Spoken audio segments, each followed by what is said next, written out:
अल्लाह ना हर इंसान को, हर कौम को, हर इदारे को हमेशा मौका देता है अपनी गलतियों से सीखो। अल्लाह आपको इस्लाह का टाइम देता है क्योंकि अल्लाह रहमान और रहीम है, माफ करने वाला है।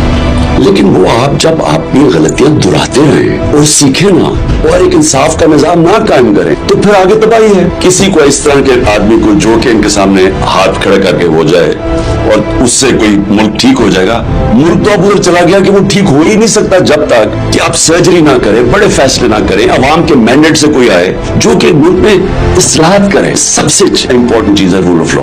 बॉटम लाइन है कि आपके मुल्क में रूल ऑफ लॉ यानी इंसाफ नहीं है, तरक्की हो ही नहीं सकती। इस मुल्क के अंदर जब तक हम एक कॉन्फिडेंस नहीं पैदा करेंगे कि यहाँ ताकतवर कानून के नीचे है, यहाँ एक काली वीगो आके लोगों को नहीं उठा सकती और गायब नहीं कर सकती, यहाँ ताकतवर चोरी करके एनआरओ नहीं ले सकता, यहाँ आप ताकतवर एक कमजोर की जमीनों पर कब्जे नहीं कर सकता। जब आपका इंसाफ का निजाम आ गया, मैं आपको यकीन दिलाता हूँ कि मैं ओवरसीज पाकिस्तानी को सबसे ज्यादा जानता हूँ और वो सबसे ज्यादा मुझे बैक करते हैं। मैं गारंटी करता हूँ कि मैं ओवरसीज पाकिस्तानी यहाँ अरबों डॉलर लेके आऊंगा, जो आप IMF के ना उनका गुलाम बनना पड़ेगा, ये ओवरसीज पाकिस्तानी पाकिस्तान को बनाएंगे।